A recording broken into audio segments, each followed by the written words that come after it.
کہ اللہ تعالیٰ فرماتا ہے کہ تمہیں خواہشات کی لذتوں نے دیوانہ بنایا ہوا ہے، تمہیں دنیا کی لذتوں نے دیوانہ بنایا ہوا ہے، اور ان دنیا کی لذتوں میں سب سے پہلے عورت ہے۔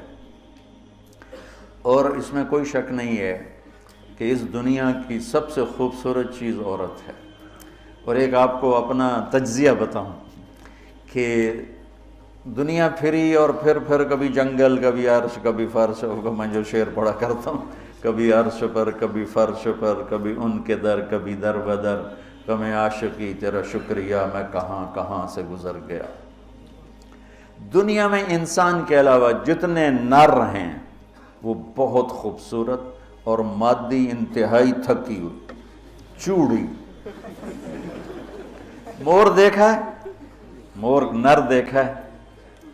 کیا اس کے پر، کیا اس کی شان، کیا اس کا حسن۔ اور مور نہیں ویکھی مری ہوئی چوئی دی طرح۔ گھوڑے کو دیکھو، میرے والد صاحب گھوڑے رکھا کرتے تھے، تو ہم چھوٹے چھوٹے ہوتے تھے تو جو نر گھوڑے ہوتے تھے ایسے ان کا سر اٹھتا، اور گھوڑیاں ہی کرتی ہوتی تو ساری، حتیٰ کہ چوہا بھی سونا ہوتا ہے چوئی نہ دو۔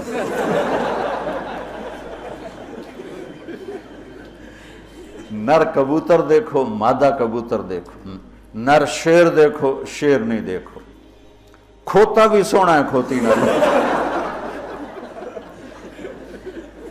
یہ میرا ایک تجزیہ ہے کہ انسان کے سوا جتنی مخلوق جاندار، اس میں نر خوبصورت ہے، مادہ اس کے مقابلے میں بالکل ماٹھی۔ اور انسانوں میں اس کے برعکس ہے، اس میں مادہ خوبصورت ہے، نر اس کے مقابلے میں نوکر ہی لگتا ہے بیچارہ۔ اللہ نے عورت کو حسین بنایا ہے، مرد سے زیادہ حسین اللہ نے عورت کو بنایا ہے۔ اور جنت کی بھی سب سے بڑی نعمت اللہ کی رضا اور نبیوں کا پڑوس اور اللہ کا دیدار، جو ایک روحانی نعمتیں ہیں۔ اس کے بعد جو جنت کی سب سے بڑی نعمت ہے وہ جنت کی نیک عورت ہے، جنت کی حور ہے۔ اس سے بابا آدم علیہ السلام جو جنت میں اداس پھرتے تھے، جب ماں جی آئے تو ٹھر پائے آدم علیہ السلام، خوش ہو گئے، واہ واہ جوڑی بن گئے، جوٹی دار آ گیا۔ اور یہ بات تو آپ سب کو معلوم ہے کہ اللہ نے یوسف علیہ السلام کو سب سے حسین بنایا، لیکن یہ بات کم معلوم ہے کہ عورتوں میں سب سے حسین اللہ نے حوا کو بنایا، جیسے حوا۔ آج تک کوئی عورت ایسی خوبصورت نہیں پیدا کی گئی جیسی اللہ تعالیٰ نے حضرت حوا کو پیدا کی۔ تو انسانی لذتوں میں سب سے بڑی لذت، سب سے بڑی خواہش وہ اللہ نے عورت، نیک عورت دنیا کی سب سے بڑی نعمت ہے۔ الدنیا کلھا متاع وخیر متاعها المرأة الصالحہ، دنیا چند روزہ ساز و سامان ہے، اور اس میں سب سے اعلیٰ درجے کا ساز و سامان نیک عورت ہے، نیک عورت جس سے زندگی کی رونق ہے، جس سے زندگی میں حسن ہے، جس سے زندگی میں جمال ہے۔ عربوں میں دستور تھا مار پٹائی کا، تو جب مدینہ میں ایک ریاست قائم ہو گئی تو عورتوں نے آ کے شکایت کی ہمارے خامد ہمیں مارتے ہیں، تو آپ نے منبر پر کھڑے ہو کر غضبناک انداز میں کہا، جو عورتوں پہ ہاتھ اٹھاتے ہیں ان میں کوئی انسانیت نہیں ہے۔ اس قدر شدید ڈانٹ پلائی، جو عورت پہ ہاتھ اٹھاتا ہے اس میں کوئی انسانیت نہیں، لا خیر فیہم، کوئی انسانیت نہیں ان۔ اور آپ نے فرمایا کہ خیرکم خیرکم لأہلہ، سب سے اعلیٰ درجے کا مسلمان وہ ہے جو بیوی کے ساتھ اچھا سلوک کرتا ہو۔ اور پھر فرمایا، اور میں اپنی بیوی کے ساتھ تم سب میں سب سے زیادہ اچھا سلوک کرتا ہوں۔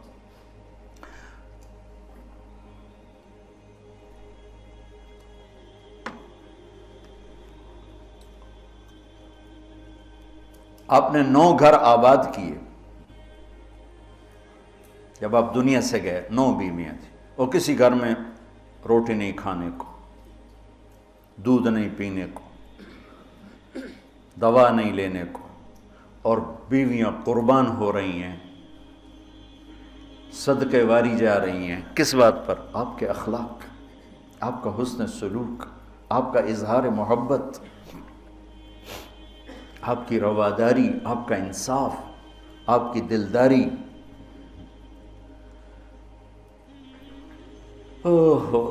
تو اللہ تعالیٰ کہہ رہا ہے تمہیں بڑی اچھی لگتی ہیں عورتیں پھر آگے نمبر 2 اولاد، پھر سونے چاندی کے ڈھیر، پھر بڑے خوبصورت گھوڑے، پھر جانور، پھر کھیتیاں۔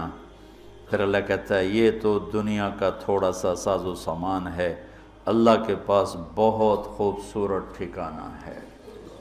پہلے دنیا کا بتایا، ابھی ہم بیٹھے تھے تمہارے استاد کہنے لگے ذہب سونے کو کہتے ہیں، اور ذہب ہے چلے جانا، یعنی یہ وہ چیز ہے جو چلی جاتی ہے، اور فضہ بھی ہے، ان فضہ سے ہے بھاگ جانا، بھگدڑ مچ جانا۔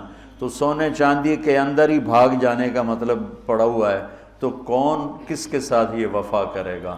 لیکن انسان کی کمزوری اللہ نے بتائی کہ تمہیں عشق ہے، تمہیں تمہاری خواہش ہے میری بیوی ایسی ہو، میرے بچے ایسے ہوں، میرے پاس سونے چاندی کے ڈھیر ہوں، اور میرے پاس سواریاں ہوں، گھوڑے ہوں، میرے پاس لینڈ کروزر ہو، میرے پاس مرسڈیز ہو، میرے بڑے کھیت ہوں، بڑا زمیندارہ ہو، بڑا میرا ڈیرا ہو۔ یہ سارے تمہارے اندر کے خیالات ہیں جو اندر جنم لیتے رہتے ہیں، لیکن لو بھی لوگے تو کب تک لوگے؟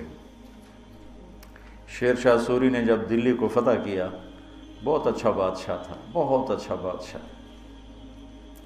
تو وہ کہنے لگا ہائے افسوس میرے سر پہ حکومت کا سورج اس وقت چمکا ہے جب میری اپنی زندگی کا سورج غروب ہونے والا ہے۔ 60 سال کی عمر میں اس نے فتح کیا دہلی کو، اور 66 سال کی عمر میں فوت ہو گئی۔ تو یہ ساری چیزیں کسی کو مل جائیں، پیدائشی طور پر مل جائیں، وقت کتنا ہے؟ 60 70۔ زیادہ بوڑھا ہو جائے تو اولاد ہی تنگ پہ جانے۔ مولانا صاحب دعا کرو ابا جی نو خیر ہو جاوے، یعنی ہوں ٹر جاوے، ماں جی تے رحمت ہو جاوے۔ لیکن اب اولاد سے خود سنا ہے کہ دعا کرو ماں جی سوکھے ہو جاؤ، مطلب مر کے مگرو لے جاوے۔ اولاد موت کی دعائیں مانگتی۔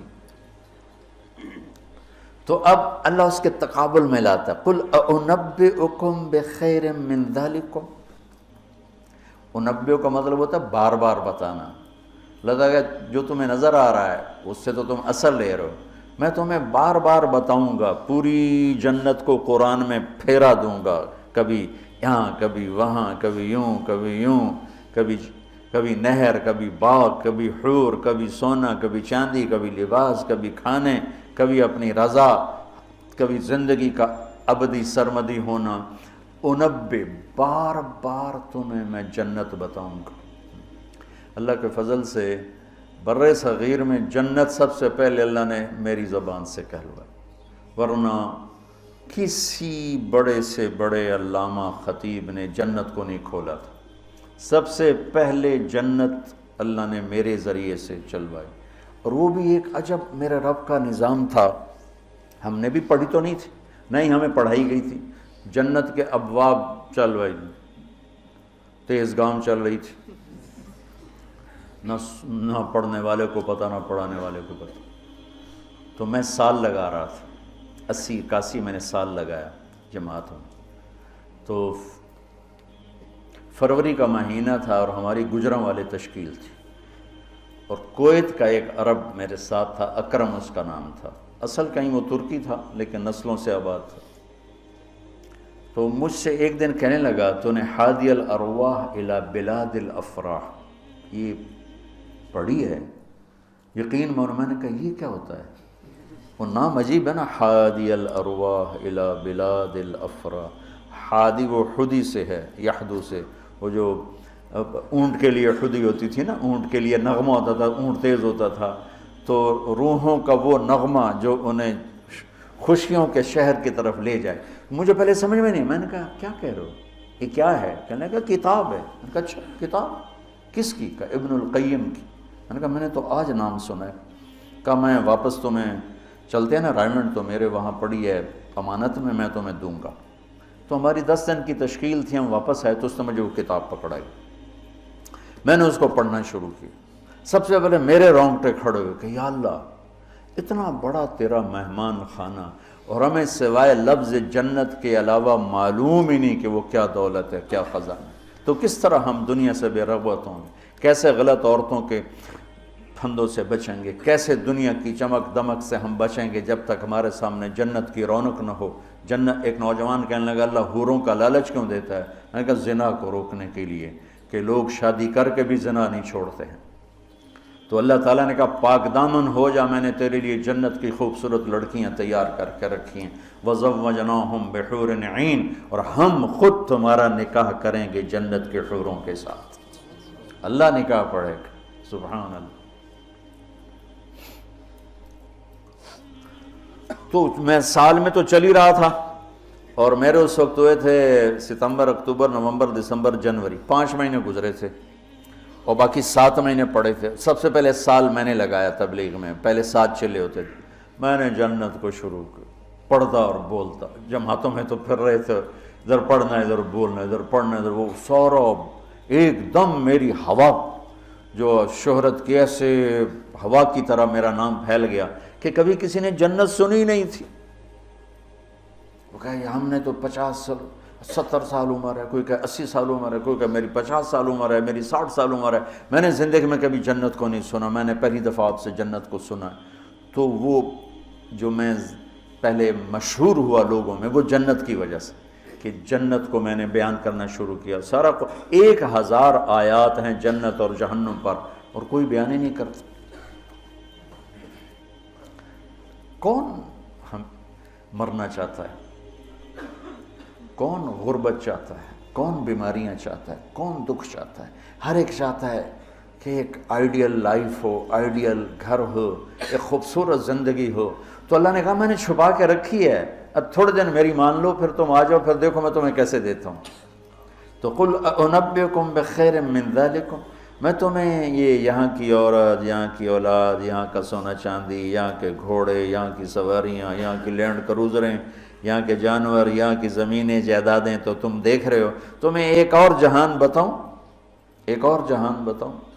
یا اللہ کون سا ہے؟ قل الذین اتقوا، وہ سب کے لیے نہیں ہے، وہ ان کے لیے ہے جو میرے یار بنیں گے، جو مجھ سے دوستی لگائیں گے، سب کے لیے نہیں ہے۔ یہ وہ ہیں جو میرے یار بنیں گے۔ للذین اتقوا، یہ ہمارے دیہاتی کہتے ہیں اللہ آپ پہ بشکش، اور یہ زیادہ پڑھے لکھے لوگ کہتے ہیں یہ ایم ہی ہمیں ڈرائی رکھتے ہیں، کچھ بھی نہیں ہے۔ تو ایسی بات نہیں ہے۔ اللہ تعالیٰ نے حسین اور یزید میں فرق کرنا ہے۔ رات کو شراب پینے والا اور رات کو نماز پڑھنے والا برابر ہو جائے گا۔ میرے نبی کے نواسے نے جان کیوں دے دی، نسل کیوں ذبح کروا دی؟ اگر یہی فیصلہ ہونا ہے کہ رات کو ناچنے والی، رات کو رونے والی برابر ہو جائیں، رات کو پوڑی بیچنے والا، شراب بیچنے والا، اور صبح سے شام تک حلال کمانے والا، تھک کے گھر جانے والا، اللہ ان کو برابر کر دے گا۔ سچ بولنے والا، جھوٹ بولنے والا برابر ہو جائیں گے، نماز پڑھنے والا، نہ پڑھنے والا برابر ہو جائیں گے، سود کھانے والا، حلال کھانے والا برابر ہو جائیں گے۔ تو پھر کربلاؤں کا مقصد کیا ہے؟ پھر تو ساری کربلاؤں کی تاریخ ختم ہو جاتی، ختم ہو جاتی، انسانیت نام کی کوئی شے نہیں رہ جاتی۔ تو میرے رب نے وَامْتَازُوا الْيَوْمَ أَيُّهَا الْمُجْرِمُونَ کا اعلان کیا ہے۔ ام نجعل الْمُتَّقِينَ كَالْفُجَّارِ أَفَنَجْعَلُ الْمُسْلِمِينَ كَالْمُجْرِمِينَ مَا لَكُمْ كَيْفَ تَحْكُمُونَ۔ تو قرآن بتا رہا ہوں، سورہ کیا نون القلم، کہ تمہارا دماغ خراب ہو گیا ہے کہ میں فرما بردار اور نافرمان کو ایک جیسا ڈیل کروں گا؟ تمہارا دماغ خراب ہو گیا۔ ایک آدمی رات کو زنا کر رہا ہے، ایک مصلی پہ بیٹھا رو رہا ہے، ان دونوں کو اللہ برابر کر دے گا۔ تو للذین اتقوا، ہم نے ایک بڑا اسپیشل پروگرام، پیکج، لیکن ہے تقوی والوں کے لیے۔ اچھا، تقوی والا بننا کوئی مشکل کام ہے؟ یہ کوئی ایسی آسمانی چیز ہے، آفاقی چیز ہے؟ قرآن کا پہلا صفحہ دیکھو، کتنا آسان کام ہے تقوی والا بننا۔ ہدن للمتقین، یہ ہدایت ہے تقوی والوں کے لیے۔ کون ہوتے ہیں؟ الذین یؤمنون بالغیب، جو غیب پہ ایمان لاتے ہیں۔ تو ہم سب غیب پہ ایمان لائے ہوئے ہیں نا۔ ویقیمون الصلاۃ، اور نماز پڑھتے ہیں۔ تو ہم نماز پڑھتے ہیں نا۔ ومما رزقناہم ینفقون، جو ہم نے دیا ہے اس میں سے خرچ کرتے ہیں۔ تو کوئی خرچ کرتے تو ہوگے نا، مولوی ہوتا تو بخیل ہے، تو چلو کچھ تھوڑا بہت تو خرچ کرتے ہوگے نا۔ والذین یؤمنون بما انزل الیک، جو قرآن پہ ایمان لائے۔ وما انزل من قبلک، جو تورات زبور انجیل پہ ایمان لائے۔ بتاؤ اس میں سے کون سی مشکل ہے؟ ایمان لانے میں پھر ساری شرطیں آ جائیں گی نا۔ یہ کہا جا سکتا ہے یہ کیسا تقوی ہے، روزے کا ذکر ہی نہیں، زکوٰۃ کا ذکر ہی نہیں، حج کا ذکر ہی نہیں۔ تو والذین یؤمنون بما انزل الیک، جو قرآن پہ ایمان لائے تو زکوٰۃ بھی دینی پڑے گی، حج بھی کرنا پڑے گا، سچ بھی بولنا پڑے گا، جھوٹ بھی چھوڑنا ہوگا، حرام بھی چھوڑنا ہوگا، وہ تو سارا اس میں آ گیا۔ تو للذین اتقوا، تقوی والا کوئی آفاقی ہو تسی تو جو بڑے تقوی والے ہو، ارے بھائی ہر مسلمان بڑی آسانی سے تقوی والا بن سکتا ہے، چند تو چیزیں ہیں، کر لو تو تقوی آ جائے گا۔ چلو ٹائم ختم ہو گیا، پھر جنت کل بتائیں گے۔ اللہم لک الحمد کما انت اہلہ فصل علی محمد کما انت اہلہ وفعل بنا ما انت اہلہ انک اہل التقوی و اہل المغفرہ۔ میرے مولا یہ تیرا گھر جو تو نے بنایا ہے، سجایا ہے، ہمارے بھی نصیب فرما دے۔ اور یا اللہ تو نے جو اس دنیا میں شیطان کے پھندے بتائے ہیں، ہمیں ان پھندوں سے نجات عطا فرما۔ ہم بڑے کمزور ایمان والے ہیں میرے آقا، ہماری اتنی طاقت نہیں کہ شیطان سے لڑ سکیں، ٹکر لے سکیں۔ تو اپنے حبیب کے صدقے ہمیں شیطانی پھندوں سے بچا اور ہمیں اپنا بنا، تقوی والا بنا، زہد والا بنا، انابت والا بنا۔ ان سارے بچوں کو ہمارے لیے زاد راہ بنا، سرمایہ آخرت بنا، اور انہیں ہادی و مہدی بنا، اور ہمارے سارے اداروں کو قبول فرما، ہماری ضرورتوں کو اپنے غیب سے پورا فرما۔ اور جتنے لوگوں نے، بندوں نے، بندیوں نے، مردوں نے، عورتوں نے ہمارے ساتھ ہاتھ اٹھائے ہوئے ہیں، ان سب کی جھولیوں کو بھر دے میرے مولا۔ سب کے دکھڑے ہیں، سب کے شکوے ہیں، سب کے پریشانیاں ہیں، اپنے فضل و کرم سے ان مبارک راتوں کی طفیل سب کی جھولیوں کو بھر دے میرے آقا۔ سب کو خوشیاں دے دے، غم ان کے سمیٹ لے، خوشیاں ان کے گھروں میں بھر دے، ڈال دے۔ یا اللہ جس کے جو مسائل ہیں، کوئی معاشی مسائل ہیں، کوئی بیوی کو مسائل ہیں، کوئی خامد کے مسائل ہیں، کوئی اولاد کے ہیں، کوئی اپنے رشتوں ناتوں کے ہیں، کوئی کاروباری ہیں، سارے مسائل حل فرما دے، اور ہمیں یا اللہ آسانی والی، عافیت والی زندگی دے، اور آسانی والی واپسی مقدر فرما، ایمان کے ساتھ، اپنی رضا کے ساتھ، برحمتک۔